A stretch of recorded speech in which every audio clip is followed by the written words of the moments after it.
The general brought back a woman and a man. Honestly, coming back is one thing. But why bring people along? Bringing people is bad enough. But why did he have to bring back my old flame? He looked up at the sky, feeling somewhat awkward. I lowered my head to look at the ground, also feeling a bit awkward. Hello, everyone, welcome to my channel. Subscribe us to read wonderful novels every day. Now the story begins. My dear husband has returned. I kept my head down, scooping rice from my bowl. So he's back, what's the big deal? It'd be strange if he didn't come back at all. No, I saw it with my own eyes. She even shared a horse with the general. Is this the general's wife? A soft, delicate voice spoke up, its gentleness utterly foreign to the frontier.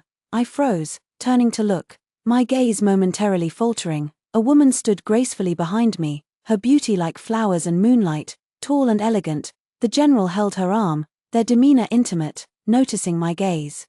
He paused slightly and took half a step back. Of course, my dazed expression wasn't because of these two, but because of another person standing beside them. I know this person quite well. In fact, the story is actually quite simple. That year, I had just escaped from that den of wolves and spent over 10 days wandering before unexpectedly crossing paths with my old employer. I truly wished to leave Kyoto behind and find another place to settle, but I have nothing to my name. The only things of any use I possess are a few drops of ink for writing on the young lady's behalf and a couple of taels of silver. Even my former employer has her troubles. She's short on capable hands. Summoning my courage, I offered my services. I am Xianxia, once the chief maid of the Duke's mansion's eldest young lady, somewhat versed in poetry and books, skilled in calculations, and a candidate for the position of housekeeper. While protecting my mistress, I fell into the river. The current was swift, and unfortunately, we were separated. The Duke's mansion has strict rules. A maid like me, missing for several months, would likely face death if I returned. I beg you to give me a job. Naturally, I omitted the part about my scheming. My heart has truly grown wild. I simply want to exploit a favor for gain. For some reason, my former employer agreed to my request, but this assignment was beyond my expectations, investigating a case, and not just any case, but one involving Imperial examination fraud. Me, though utterly perplexed, I still accepted the assignment. What followed was quite straightforward. I leveraged just a tiny bit of connections to get into the Imperial Academy. I could tell he looked down on me, and frankly, I didn't think much of him either. He even teamed up with other students to set me up. Have you ever cried over a flower? I did, he tattled. I got punished with copying texts, and as I copied late into the night.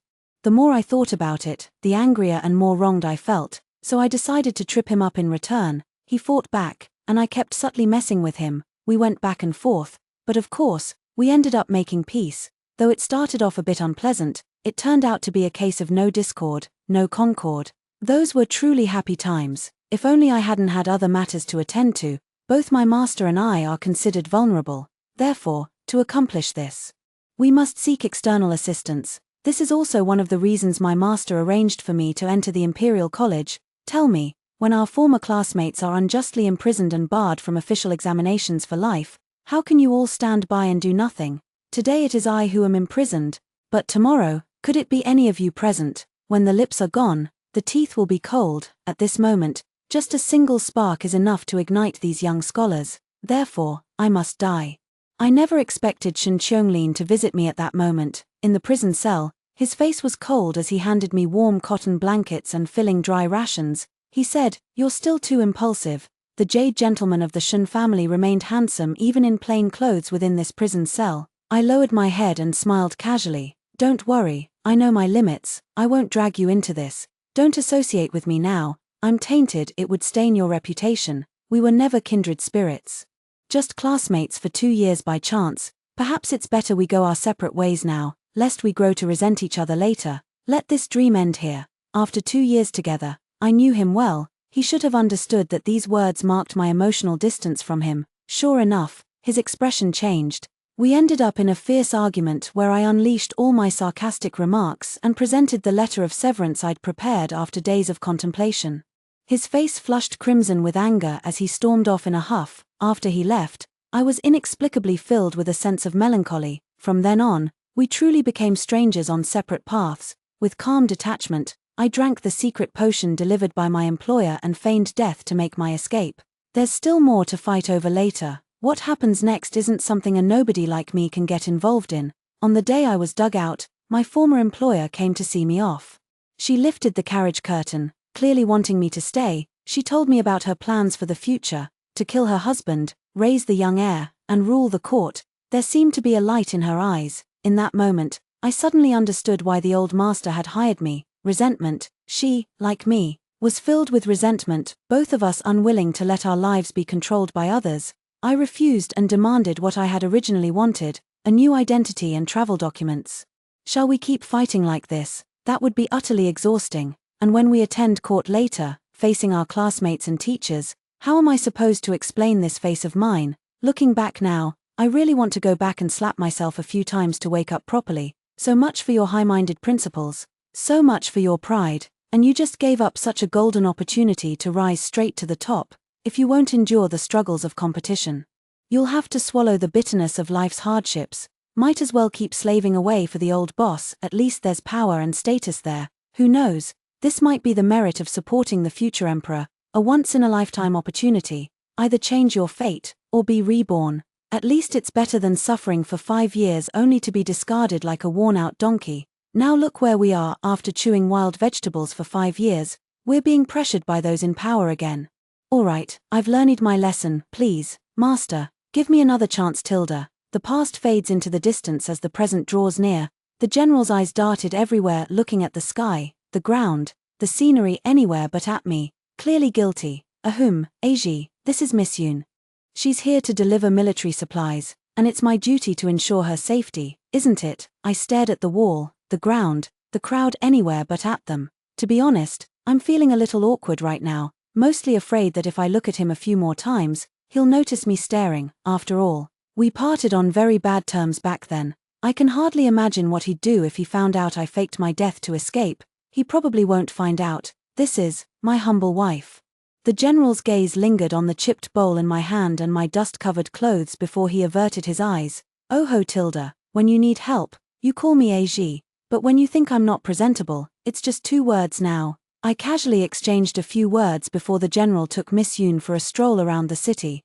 I then turned to direct the group of onlookers nearby to get back to work. What was I afraid of? He'd never guess who I really was.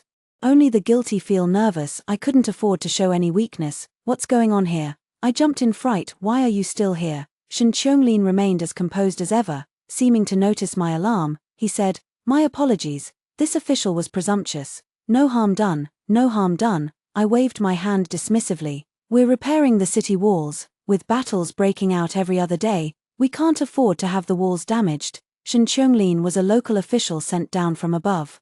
And it truly seemed like he was just here to observe the people's conditions, so I didn't interfere further and went back to helping repair the city walls. Well, I'll be damned, after hauling mud for several years, I've actually become much more robust. If I were to fight Xianxia now, I would definitely win. With his literary talent, he was bound to enter the Hanlin Academy after the Imperial exams. After years of compiling books, his physical strength surely isn't what it used to be, so I'm certain I can beat him. With that thought, my mood instantly improved. Even as I dragged my exhausted body home, it all felt insignificant. Sir, this general's wife is indeed from the capital. She came to the border 5 years ago, and moreover, this general's wife is named Shiji Bushio. It seemed like it had been a long time since he last recalled this name. The last time was a month ago when he read a letter with the words "not afraid" written on it. At first glance, he mistook them for Bushio. The timing matches up with that incident from back then, and the name seems to fit too. Xianxia fell into thought, watching the figure in the distance who looked about to bounce with excitement. Could she be his sister? Their personalities seem worlds apart. Investigate further. I'm unhappy again, dragging my exhausted body home only to face a nagging man who could possibly be happy about that. I want to take Miss Yoon as my second wife. The general watched me cautiously. My good mood vanished instantly. You see, the war here will soon be over, and we'll surely return to the capital. Someone will need to socialize with those noble women. Aji, with your humble background, how could you possibly understand all those intricacies? Ayun excels at such matters, so you needn't trouble yourself. My brows knitted tightly together. Is this how he sees me, lowborn and uncouth? I couldn't help but dwell on it. If I truly followed his suggestion and relinquished all responsibilities, handed over future social engagements to others, would I still remain the general's wife? At that time, others would be the knife and chopping board, while I'd be the fish and meat utterly at their mercy, surviving only by begging for their pity. What could I possibly hope for? His meager affection, or perhaps that Miss Yoon's kindness? I refused to gamble. The inexperienced me of the past refused to gamble.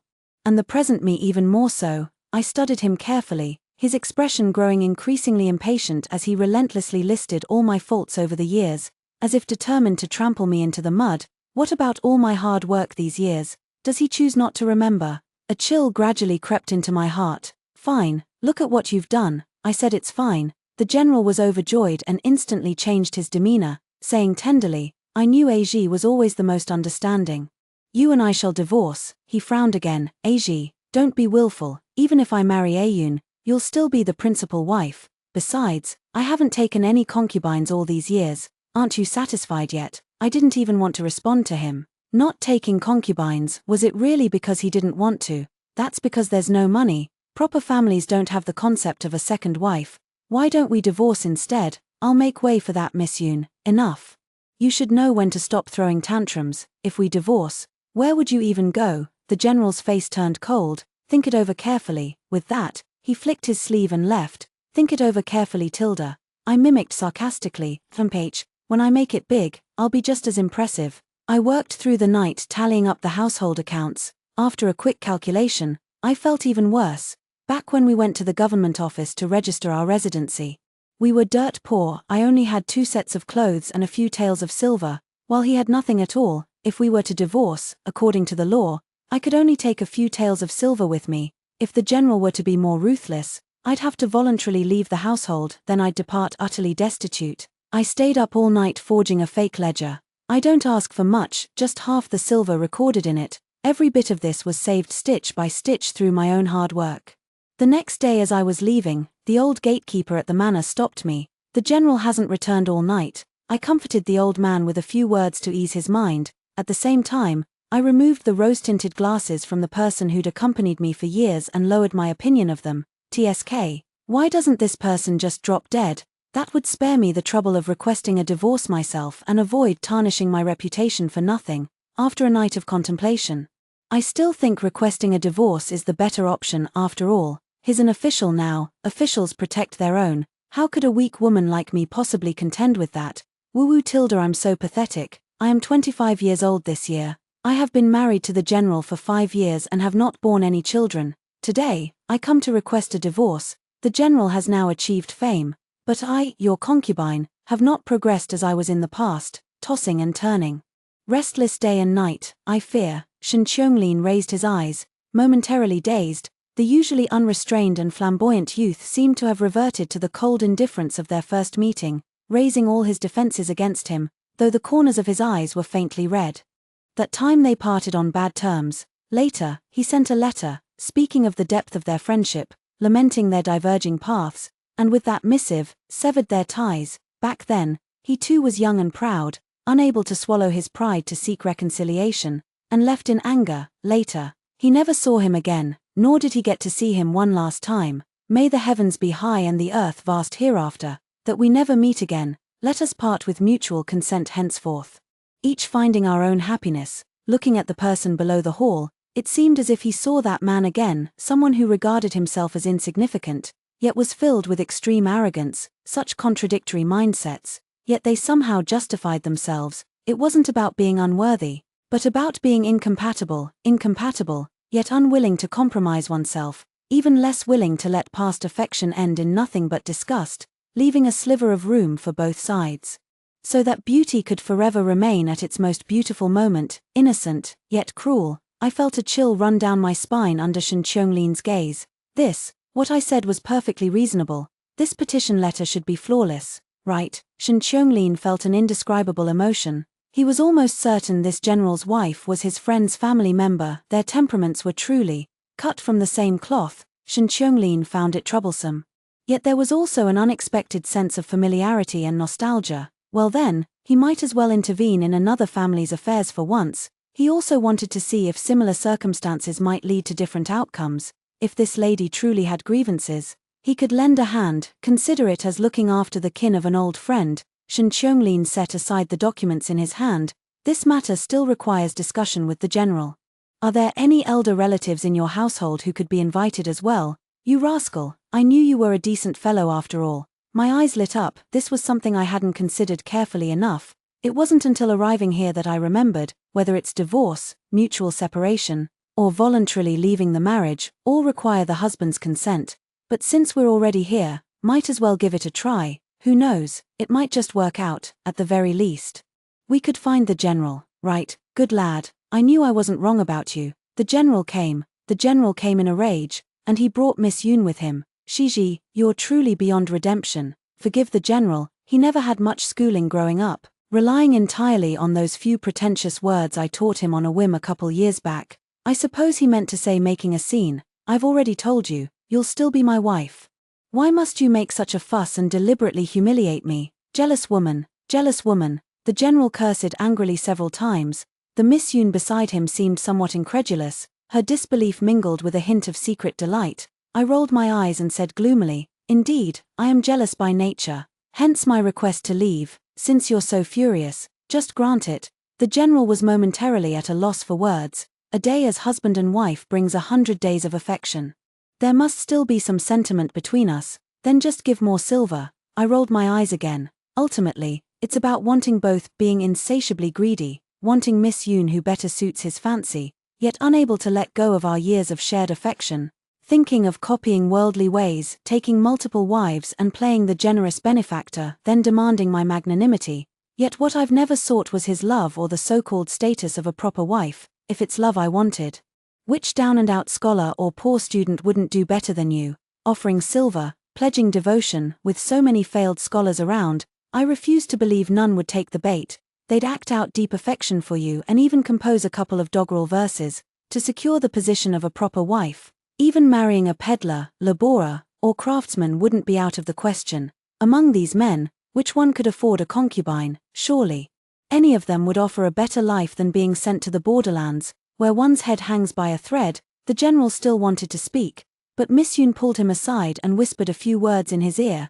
Though visibly still angry, the general relented and granted me the divorce, eagerly. I borrowed paper and ink from Xianxia to draft another divorce agreement. I got half the silver from the fake accounts again. Miss Yoon advised me to leave. Good for Miss Yoon.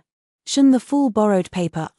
Greetings, Lord Shen. The general divorced. Bad for the general. May he reincarnate soon. My brush moves with divine inspiration, flying across the paper in no time at all. 2 copies of the divorce agreement are completed. The general angrily snatches the divorce papers and says, let's see where you can go without me. With this troublesome matter settled, I don't mind giving him a smile. No need for the general to concern himself. No sooner had I stepped over the threshold of the government office than Shen Qionglin's attendant called me back, leading me once again before Shen Qiongling. Given the general's high status, it was already time for lunch break. The office was closed for noon rest. Is there anything else? My heart sank. This couldn't be happening. You look strikingly familiar, madam. I had an old friend named Shibushio. I clenched my hands secretly. How could this be? Might I ask if you are a sister from this old friend's family?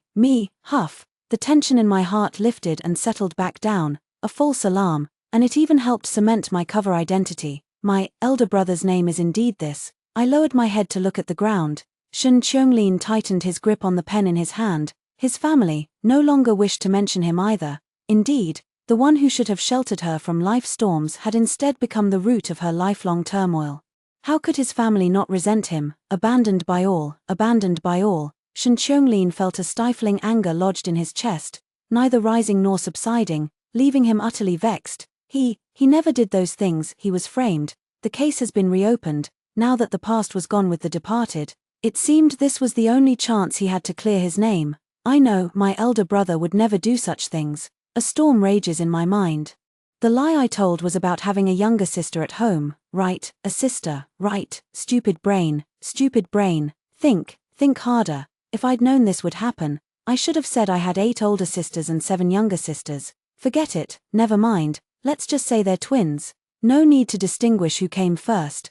Call me elder sister when there's trouble, and younger sister when things are fine. After he died, I relented and let him be the older brother. Yes, that's what we'll say. Shen Qiongling began, then thought better of it and changed his words. Madam Shi, what are your plans from now on? I hesitated. Now that I no longer held the status of the general's wife, I couldn't interfere with affairs here anymore. With you, Shen Yulang, by my side, I can rest assured. Why not find a pleasant place, with money to rely on? Where couldn't I go? Oh, right. To leave I'd need travel documents, what a hassle. I slumped in despair and said mournfully. I don't even know where to go, my parents died early, and I used to rely on my elder brother, just following wherever he went. It's been years since he passed, and I haven't even visited his grave once. I'd like to go back and keep him company. But, quick, Lord Shen, quickly say you'll give me the travel pass. Let me go back to mourn my elder brother. I stole a glance at Shen Qianglin from the corner of my eye, secretly hopeful. Shen Qianglin looked despondent as he said, if Lady Shi hasn't made up her mind yet, why not stay and help at the government office for now? We're short-handed at the moment, and I see that Lady Shi is literate. Would you consider staying temporarily as a female official? Didn't I say it already? I want to pay respects to Big Brother. Damn you. Shen the blockhead, you only listen to half of what people say. Please allow this humble woman some more time to think. What about my dignity? Although being talked about won't make me lose an ounce of flesh, hearing those words still hurts my heart. Wait, did that fool Shen just mention female officials? With a whoosh, it felt like something exploded inside my head. The borderlands were remote, and news traveled slowly. I hadn't heard any updates from the capital in years, yet these two words seemed to instantly blast open all my memories from those years in the capital. Which young lad has caught Miss Shi's fancy? That she'd even kicked the general to the curb. It was the lady delivering meals, teasing me. I still needed to finish the matter with the city wall first, then came over here. Everyone knows already. That fast. I froze for a moment, feeling somewhat embarrassed after all. It wasn't exactly an honorable matter. Isn't she just a discarded woman abandoned by the general? A soldier helping on the scene sneered. I frowned. This was exactly the kind of gossip I hated. If you don't clarify, people say you're admitting it, and it eats at you. If you do clarify, they say you're making a mountain out of a molehill, and it still eats at you. Damn it, I hate these rumor mongers the most, except for me and my people, of course. Perfect timing. Shen the fool is cracking down on military discipline. You'd better make sure your record is as clean as your wallet. I made a mental note of where this soldier was from. Just wait. We'll strip you down to your underwear. Dig 3 feet into the ground to investigate. I had just gathered my thoughts when the meal delivery woman started cursing. No, wait, expounding would be more accurate. Using marital separation as the focal point and factual rights wrongs as the radius, she delivered a comprehensive, gap-free exposition on whether the public should verbally abuse divorced women after a couple's separation. The theme was elevated in passing. Divorce by mutual consent means both parties have reached an agreement. So don't be too harsh on divorced women. A clever reference was made to the saying, to err is human, emphasizing that both men and women have the right to freely choose. A bit of personal bias was slipped in, using widows from the Qin and Han dynasties as examples. It was explained that becoming a widow was because the husband's family couldn't hold on to their good fortune. I silently gave a thumbs up, praising Madam Cai in my heart. With things like this, what else do I have to fear? Official position tilde this humble one.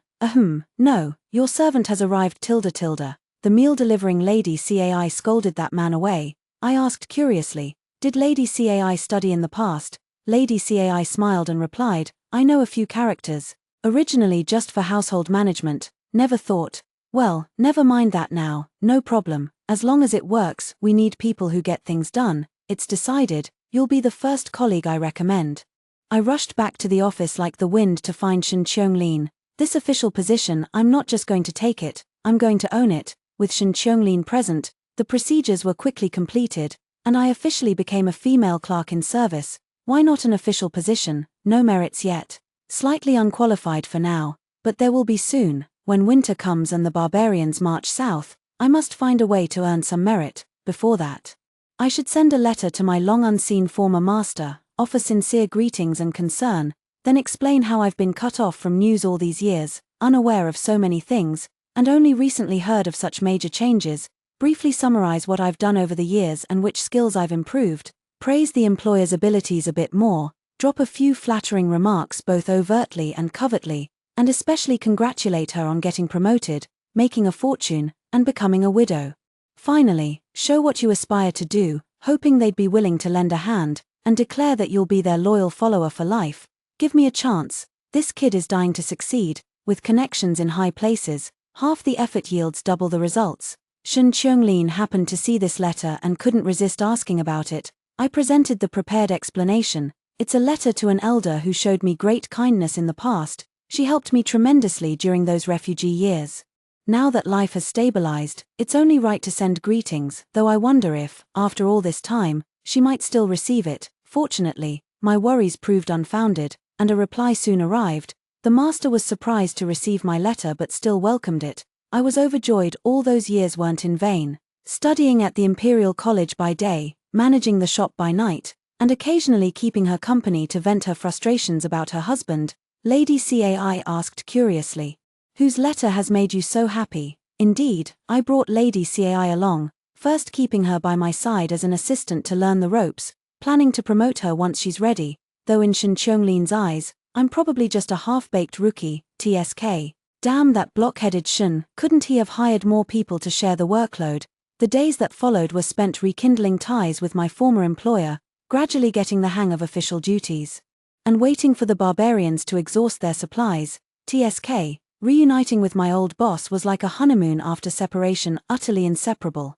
Today, just as I sent out this letter, I received a reply to the previous one. Moreover, the content of the letter was noticeably more familiar compared to the polite greetings of the first one. Occasionally, the old master even mentioned the new hires she had taken on over the years and the troubles they brought. I treasured it like a rare gem, jotting it all down, every single detail. These are all future colleagues I'll be working with. I believe that as long as my flattery is loud enough, I'll always remain the apple of my master's eye. I'll allow that my master's heart is a spiked club, exchanging passionate letters with my master. My days at the official residence were quite delightful, so much so that when the general came knocking, it felt like another lifetime had passed. Sister Shiji, is this how it's done? No one used to be willing to come to this government office before, and even if they did, they'd usually shirk responsibilities. The old foxes in the office had all been cleared out by Xianxia, leaving only some clean-slated young men newly promoted by him. We're all starting from the same line. But since I had my elder brother's guidance, I picked things up relatively quickly. When they come asking questions, if they're sweet-tongued enough, I'm happy to teach them. So when the general came looking for me, what he likely saw were 4 or 5 radiant young men with jade-like complexions gathered around me. Laughing cheerfully, I accepted a cup of milk tea handed to me by one of them while pointing at the book held by another. Meanwhile, Lady Cai was toiling away at her paperwork nearby, occasionally casting resentful glances in my direction. Far from it, the general let out a furious roar. Me, you're not being a proper woman. Me, question, how do you deal with having to interact with an idiot when you really don't want to talk to them? Best strategy. Eliminate him, ensuring he never has the chance to appear before you again, thus naturally ending any interaction. Middle strategy. Speak kindly and maintain superficial relations while biding your time to distance yourself from him. Worst strategy. Lash out at him. It achieves little but provides momentary satisfaction, followed by endless trouble until you either eliminate him or walk away. The above strategies are derived from personal experience. Of course, there are exceptions. For instance, suddenly realizing the target isn't so bad while plotting to eliminate them. After all, there's precedent for this. I'm in quite a dilemma. The optimal strategy isn't feasible for now. I still need him to climb the social ladder. The middle road disgusts me temporarily. While the worst option is both revolting and troublesome, I was just in a dilemma when a precedent arrived. Xianxia. The general has matters to discuss inside. Why trouble Lady Xi out here? Exactly. Why trouble a delicate and helpless young woman like me? Xianxia took the general away to discuss matters. After this encounter with the general, the young lads returned to their posts and stopped coming to question me. Fine, I might as well enjoy this leisure. When the general left, he kept staring at me, standing as still as a stone statue of a waiting wife, speechless. I thought to myself, if I can't handle this, at least I can avoid it. Such peaceful days are numbered, why waste them? Soon, the war began. This year, our troops are strong and well equipped, with ample provisions, though exhausting. Our hearts are at ease, strategizing within the command tent, deciding victory 1,000 miles away. Such is the scholar's delight. Brewing tea with melted snow, all these, not a single one missed, are now within our grasp. Could life's joy be any greater? Though what I brewed wasn't particularly tasty, and it was freezing cold to boot. By the way, I got promoted. Things are a bit complicated here at the border. Anyway, among the civil officials at the frontier, Xianxia ranks first. And I can make it into the top 5, gotta save some face for those old-timers who've been around for decades. The border conflict was pretty much a foregone conclusion. The other side surrendered quickly and sent over some document or other, basically their surrender. The gatekeeper, my lord. The general has sent gifts again. Me, keep the gifts. Tell him to get lost. Lady Cai, now officially holding a position in the government office, asked, "What? The general still hasn't given up?" Shivering, I rubbed my hands together. Who knows what's going through his mind, after all these years together? Don't you have any thoughts about him? Since Sister Cai's husband died saving her, she naturally views every marital relationship through rose-colored glasses. I held my tongue. Well, maybe a little. Oh, Sister Cai's eyes instantly lit up. I said expressionlessly, "Can all the things I did for him in previous years also be written down?" Madame Cai also became expressionless. Xianxia demanded that we write down everything we had done this year by year-end, regardless of the outcome. For the last 2 months, we've basically been shuttling non-stop between several border cities and towns. There were too many tasks, and my mind forgot them quickly. Aunt Cai was worried about whether she had written everything correctly, while I was worried that there wasn't enough material to write about. It's simply not enough, the master wrote to me, instructing me to write this year-end report properly. With this great victory and the barbarians suing for peace, there are bound to be rewards and honors. She told me to write it well, to make sure all the formalities were properly observed, and then send someone to pull me out when the time comes. To forge iron, one must be strong oneself. Connections alone won't suffice without real achievements. The question arises, with Xianxia overseeing the overall situation, though somewhat risky. I managed to avoid trouble. Moreover, warfare has always been the domain of military officers. Civil officials can hardly make a difference unless the enemy is at the city gates. And besides, I'm just a minor functionary. The thing I do most every day is calculate losses, remaining provisions, casualties, then adjust troops, supplies, remaining strands of hair, even posting public notices. The kind of work that boosts reputation by showing your face to the people isn't assigned to me. What can I possibly use to convince the boss to promote me? It's truly a midlife career crisis. Forget it. Might as well freeze to death in this job for the rest of my life. Late at night under the lamplight, I went ahead and wrote about this matter to my employer. I tactfully hinted that it wasn't for lack of effort these years, I'd simply forgotten to grow some cunning. And all the achievements from my work ended up going to others. The lamplight flickered. There aren't many matters to attend to on this side of the border. Xianxia was also preparing the year-end report to be submitted. As the highest-ranking local official, he had an additional task, summarizing and verifying the merits of everyone in the government office, so that rewards could be distributed when the time came. This battle had ended much faster than he had anticipated. Xianxia picked up another report, this one written in an exaggerated narrative style. It was clearly penned by a ghostwriter for some military officer, most likely someone who'd previously made a living writing storybooks. The writer had poured all their literary skill into depicting the officer's battlefield heroics, crafting a tale with meticulous structure and dramatic twists. Well then, utterly useless, Xianxia once again saw a name inside. As expected, Xiji, Shibushio's younger sister, as stubborn and unwilling to suffer the slightest grievance as he was, managed affairs flawlessly in the relatively safe place he had arranged. She captured all the ambushes and even sent provisions over a dozen times to several cities ahead. Once more, Xianxia noted Shiji's contributions in others' reports.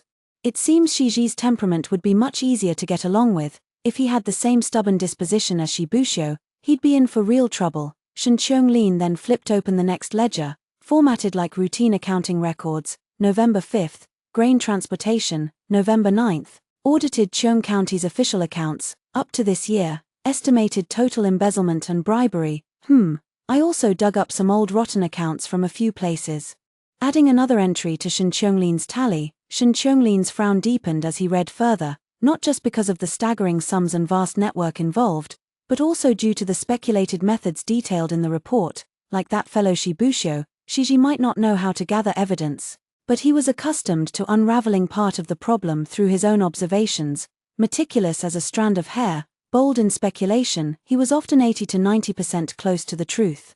Just lacking concrete proof, Xianxia grew increasingly alarmed as he read, only letting out a slight sigh of relief when he reached the end. Thankfully, Shiji wasn't as reckless as Shi Buxiu, he merely reminded him to investigate the matter thoroughly. Shen Qianglin turned to the next book.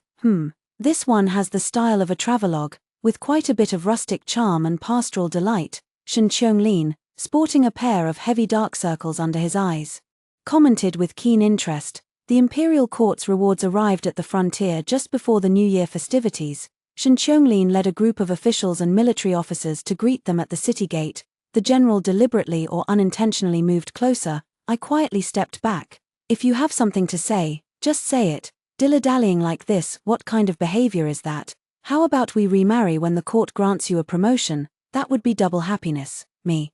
Average looks, extraordinary imagination. Who knows where he got this confidence? Always thinking I'm just giving him the silent treatment out of spite. Why spoil a perfectly good celebration with bad luck? Stop making a scene. I raised an eyebrow and smiled. Is that the only line you know? Our commotion had grown rather loud, drawing Shen Qianglin's attention. We'll discuss this later. The envoy's procession could already be seen. General, please step aside.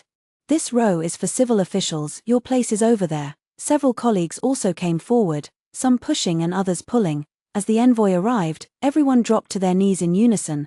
The worst part about receiving imperial rewards is this: these icy stone tiles make one's knees ache terribly. Announcing imperial decrees is a job that demands exceptional vocal prowess. In such a vast space, with so many people present, every single word was somehow heard with perfect clarity.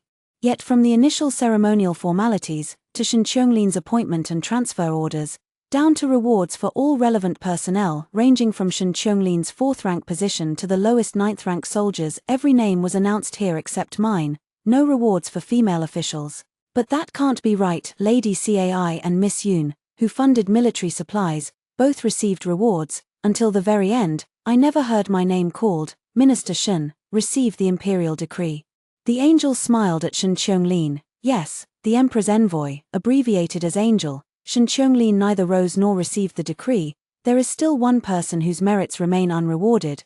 May I ask the angel? Don't be hasty, Lord Shen. The angel cheerfully shoved the imperial edict into Shen Qianglin's hands, then pulled out another scroll. Where is Shiji? Step forward to receive the decree. Her, my former employer, such extravagance. Just for me, a single imperial edict. I scurried forward and caught an accidental glimpse. Oh, an old acquaintance, a lengthy 100-word proclamation, boiled down to essentials. This person is quite excellent, has rendered meritorious service. I greatly admire them. Pack your things and come serve by my side. I joyfully accepted the imperial decree. The heavenly envoy helped me up, smiling. After all these years away, do you still acknowledge me as your foster father? Indeed. This man was my direct superior when I worked for the old master, and by the way, I had acknowledged him as my foster father. Foster father has shown me boundless kindness. How could I dare not acknowledge you? Back when I ran away from home, it was my adoptive father who saved me, when I faked my death to escape. It was also my adoptive father who took me in. At the welcome banquet afterward, I basked in his reflected glory for an entire evening of flattery. Who says power isn't wonderful?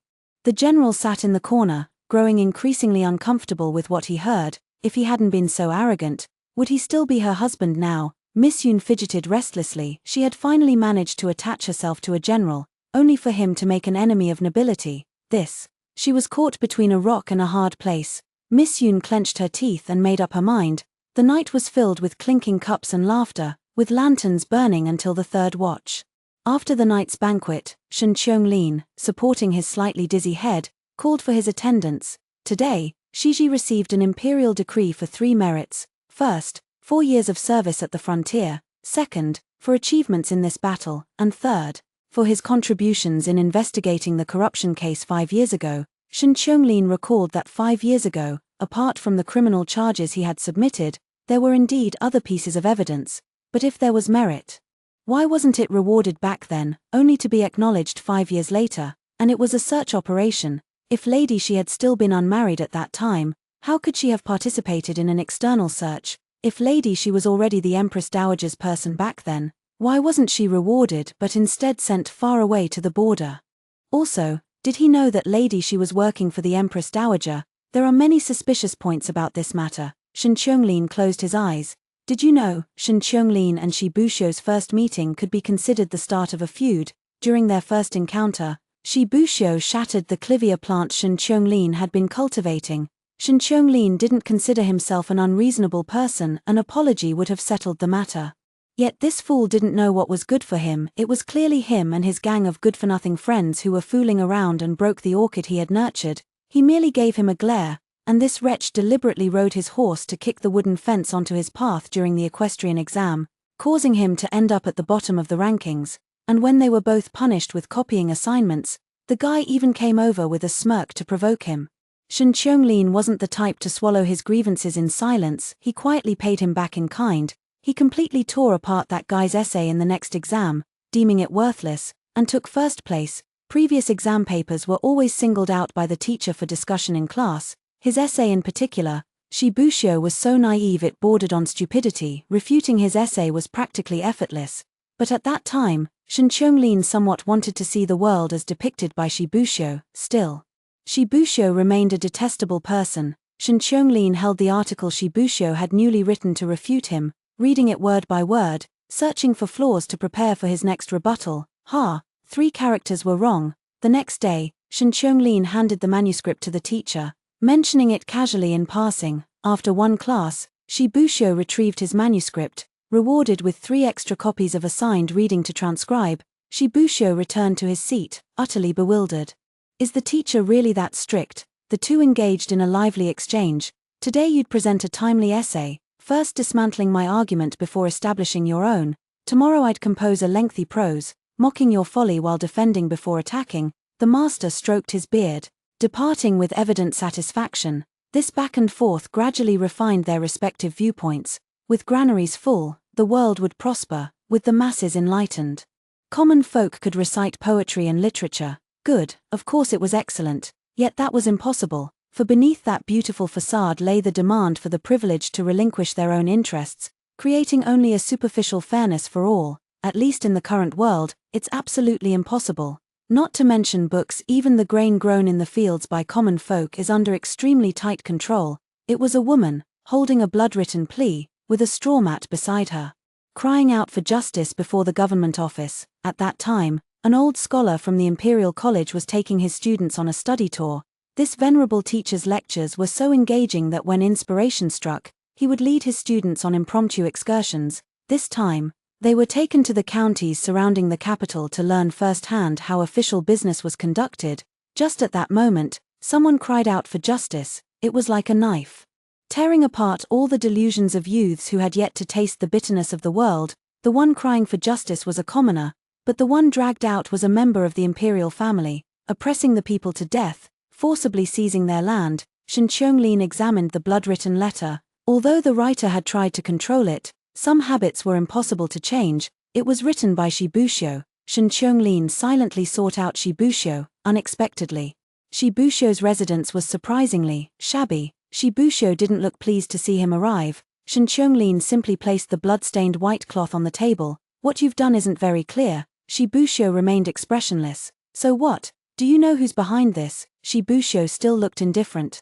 People who treat human life as worthless grass and are insatiably greedy. Seeing his ungrateful attitude, Shen Qianglin couldn't help but let irritation seep into his tone. If anything happens, you'll bear the consequences yourself. Don't drag the Imperial Academy into this. Shibushio casually curled his lips and tossed the white cloth into the brazier. Don't worry, I know my limits. I won't involve innocent people. Shen Qianglin's impression of Shibushio changed once again. It wasn't naivety, but rather an almost obsessive pursuit of justice after witnessing countless injustices. For this, he would stop at nothing. Several months later, the two shook hands and made peace. Shen Qianglin brought up the matter again. Shibushio's explanation was, she had nothing left and was already seeking death. Might as well gamble once to ease her heart a little. Shen Qianglin disagreed. There were more thorough methods to accomplish this. Shibushio smiled and said no more. The two reconciled as naturally as water flows in a channel. It only took one collaboration, speaking openly, and a few kind words to consider each other friends. For the next half year, even if they occasionally quarreled, they were mostly inseparable. As for how often this occasionally was, it doesn't matter. After school, Shen Qianglin watched the people around him with deliberate casualness. As expected, they had argued again during class over their differing opinions. The volume was just a tad louder by 100 million points, and the words were just a tad more intense by 100 million points. Xianxia intentionally matched Shibusho's pace. Walking together naturally before casually asking where they should go to eat, Shibusho paused for a moment. Xianxia's heart tightened slightly. It's been a while since we last ate at that riverside fish restaurant by the lake. Shall we go? Xianxia smiled and agreed. Yes. A gentle breeze and warm sun, what a beautiful day. With the day's work done, we boated on the lake. Fish simmered in the pot as a soft breeze brushed our faces, and the sunset's glow rippled in the water around us.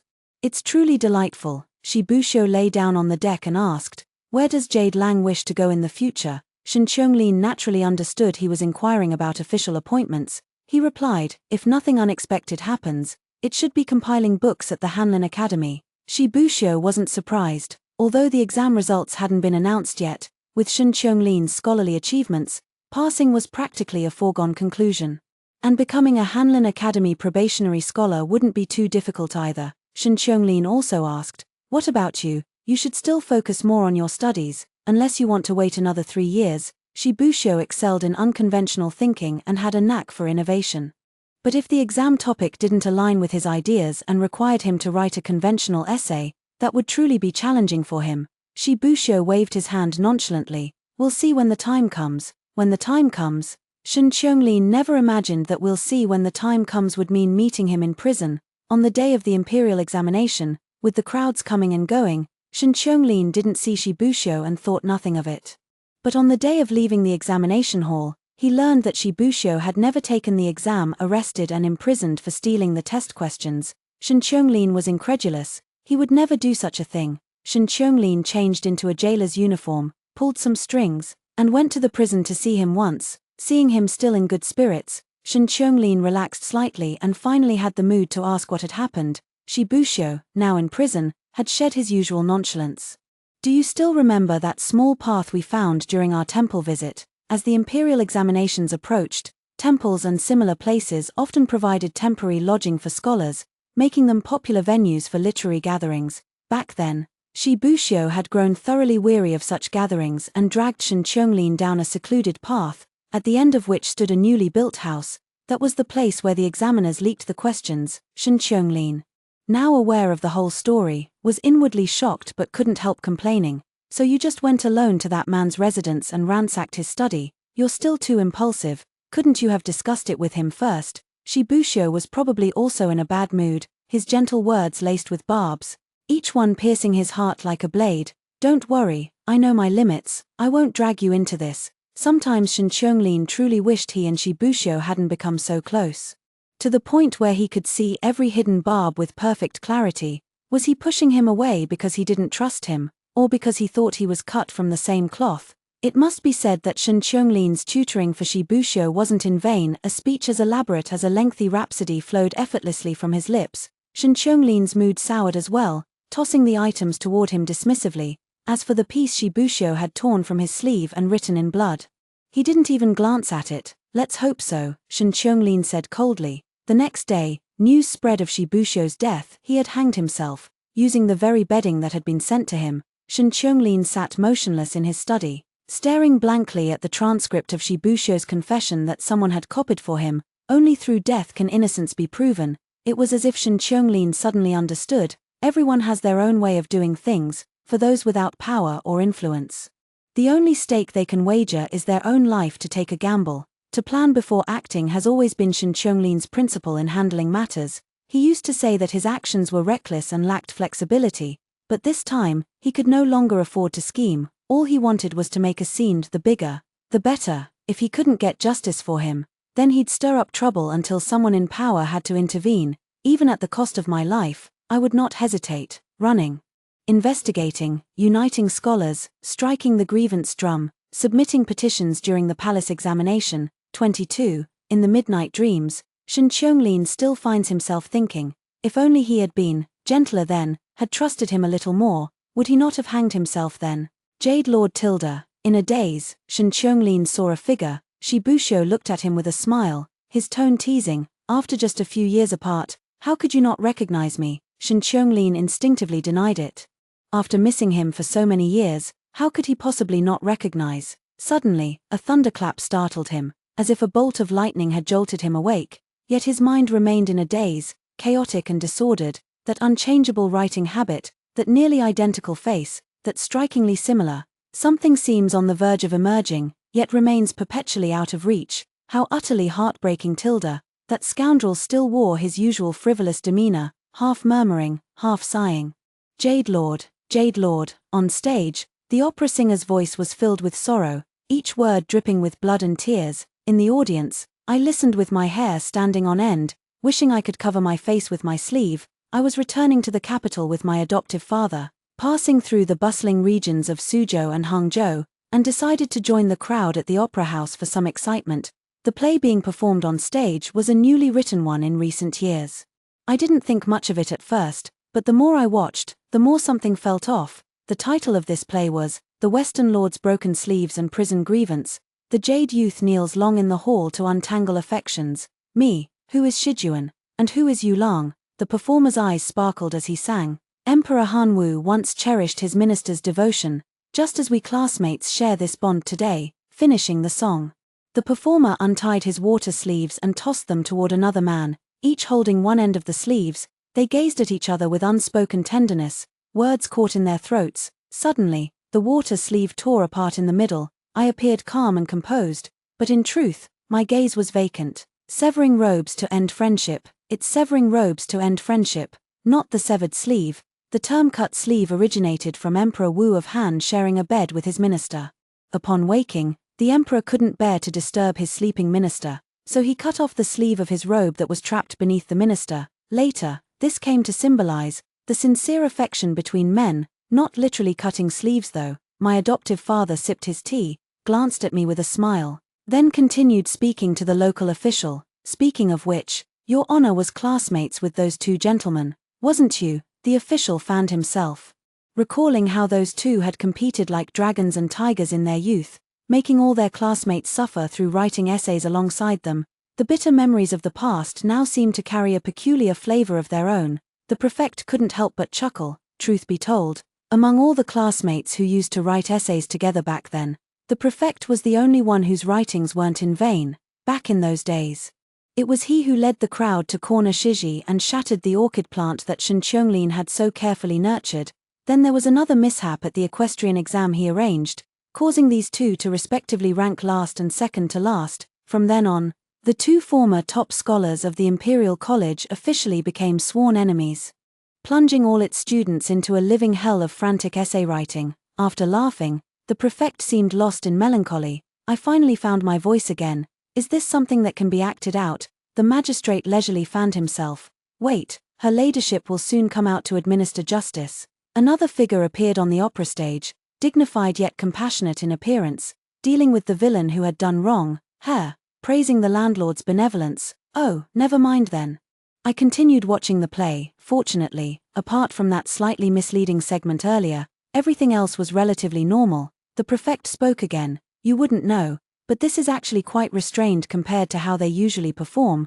The common folk have even more outrageous versions. I remember watching one where the Jade Lord vowed never to marry for the rest of his life out of devotion to the Western monarch. I nodded, thinking it's nothing more than, The adoptive father chuckled and asked, My lord, doesn't seeing these familiar faces from the operas strike you as odd? The magistrate kept time with his hand. It's precisely because I know someone here that I'm watching this. Otherwise, why would I bother? In a daze, I watched the entire performance, then took my leave from the magistrate with vacant eyes. Standing by the riverbank, the magistrate fanned himself while gazing at the flowing waters. Memories resurfaced, and an inevitable sorrow welled up in his heart. Discussing literature, attending banquets, endless affairs, the subordinate stood with bowed head and lowered eyes, waiting for a long while, yet saw no further movement from the prefect. The prefect gazed into the distance, maintaining this posture for an extended period. Unable to think of what to say next,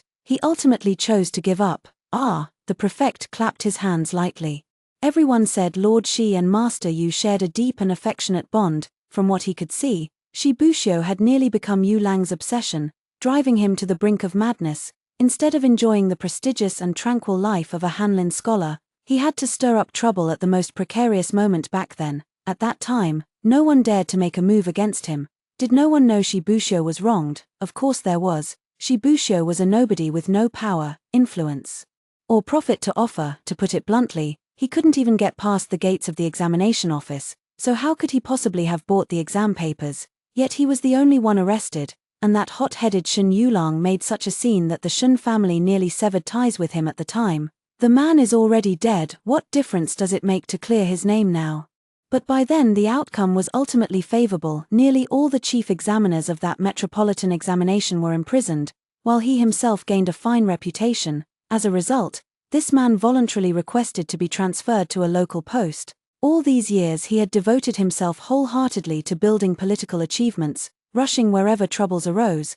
The prefect pondered this as he strolled forward, but had taken only a few steps when someone rushed up and grabbed him. The prefect, was he seeing things? Doesn't this person look exactly like Shen Yulang? The man's eyes were bloodshot, his appearance travel-worn, clearly someone who had rushed here after an exhausting journey. Where is the angel now? The magistrate pointed into the distance, just left not long ago. The man prepared to give chase again. The magistrate quickly stopped him. Whatever matter you have, you may tell me first. I know where the angel will go next. Shen Qianglin halted his steps. Not official business, but personal matters. Hearing this, the prefect first arranged for a boat to be prepared before inviting Shen Qianglin into a tea house to rest for a while. As coincidence would have it, the person Shen Qianglin had asked to help investigate the matter happened to run into their former classmate from years past. The classmate recalled the past, thinking of Shibushyo's pitiful fate, and went to sweep his grave. This act of sweeping led to unexpected trouble. By coincidence, they encountered descendants of the examiners who had been executed years ago. These individuals, having faced obstacles everywhere due to past events and feeling resentful, came to dig up Shibushyo's grave. They had only dug halfway when the classmate arrived. Of course we had to stop them when we saw this. Amidst the shoving between several people, the half-dug grave collapsed. Our classmate hurried to check, only to find the coffin had rotted and caved in. Upon closer inspection, well now, the coffin was completely empty. The classmate was shocked and told the investigator in great terror, Shibushyo has risen from the dead. Tell Shen Qianglin to protect himself. Shibushyo might already be on his way to find him. The investigator, fortunately, Shen Yulang didn't enter the Hanlin Academy. Look at him, editing books has addled his brains. But the matter still needs investigating. It's just that there's one more thing to look into now. The investigators traced back to Shibushyo's ancestral hometown, and what they uncovered was astonishing. No such person existed. According to previous inquiries among the neighbors, no one had ever seen such a person. Shibushyo seemed to have appeared out of thin air. Shibushyo's background was that of a destitute orphan from a small county town. His main family branch had long since moved elsewhere, and there was virtually no contact between them, with some natural talent for scholarship. He entered the Imperial Academy with a letter of recommendation. His former classmates mostly knew he was alone in the world, at most aware he had a sister. Upon learning that this sister had long since fled and was living safely, they stopped asking further. Then check that letter of recommendation. That should be easy to verify, as it's from the current Empress Dowager's faction.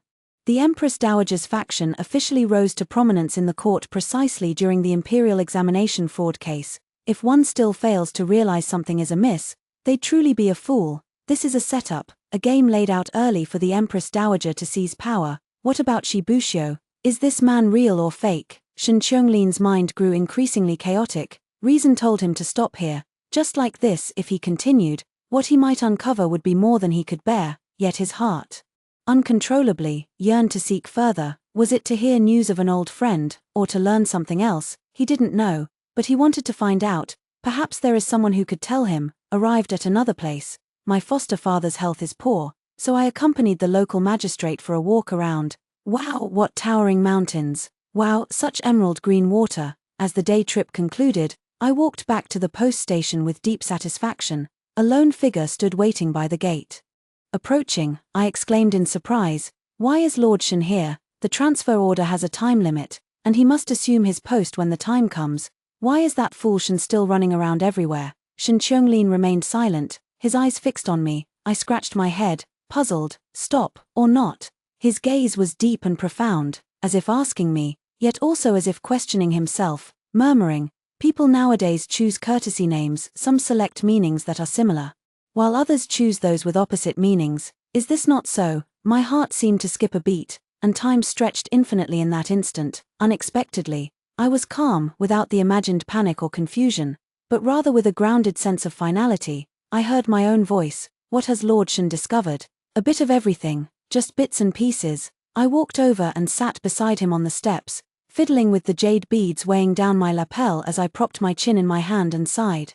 Then what did you want to ask me about? Shen Qionglin's lips parted and closed repeatedly before he finally managed to speak. Is Shi Buxiu still alive? Indeed, I lowered my gaze. The man still lives, but Shi Buxiu is already dead. Noticing someone approaching, I glanced around, my eyes settling on a fishing boat by the riverbank. Would Lord Shen care to admire the river scenery here with me? Naturally, Shen Qiongling clearly understood my meaning. He rose and rented a small boat. Once seated, Shen Qiongling seemed to come to his senses, his gaze sharp and direct as he looked straight at me. It's you, Shen Qionglin's composure frightened me a little. I'd rather he rushed up to hit me, or at least cursed me out. He just looked at me, his gaze icy. I'd rather you were really dead, worshipping an angel as a godfather, gaining the favor of the Empress Dowager. Each and every one of these incidents confirms his suspicions. How much of that past affection was real or fake? How much of that person from back then was real or fake? Shen Qiongling didn't want to ask further. I pouted. It's you who keeps reminiscing about the departed every day, yet when they actually come back to life, you're unhappy. Shen Qiongling lowered his gaze. Since you've already retired after achieving merit, why come back? Wouldn't it be better to live peacefully? Why wade into these troubled waters again, with no threat from barbarians abroad nor turmoil in the Imperial court?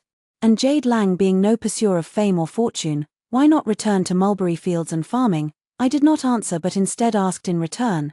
This question I asked well knowing the answer. When great chaos has yet to come and minor troubles remain unsettled, with injustice still plaguing the land, how could one retreat to pastoral life? The cabin was silent, the atmosphere stiff. We were old acquaintances, yet years of separation had inevitably created distance.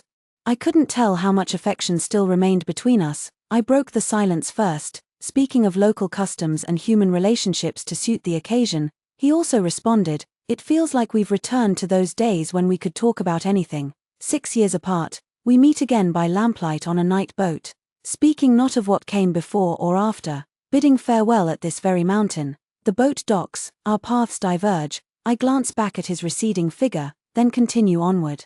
The road ahead is still long, but heaven has granted us this chance encounter. We are but passing travelers. Why does Shen Qiongling have someone coming to pick him up, while I have to walk back alone? The thought of the long journey still ahead makes my vision darken. With a sigh, I continued on my way. A carriage came to a stop. Miss Yun. No, her name was Yun Ting. Yun Ting leaned out and asked, would you like a ride, Lord Shi? I nodded and accepted.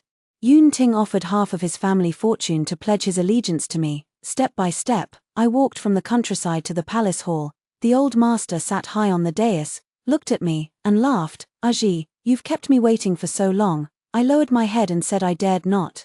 The old master slowly descended the steps, walking toward me. She held a young child by the hand and motioned for me to follow. Together we entered this realm of supreme power. The little emperor looked at me with curiosity. Are you also here to assist me, your emperor?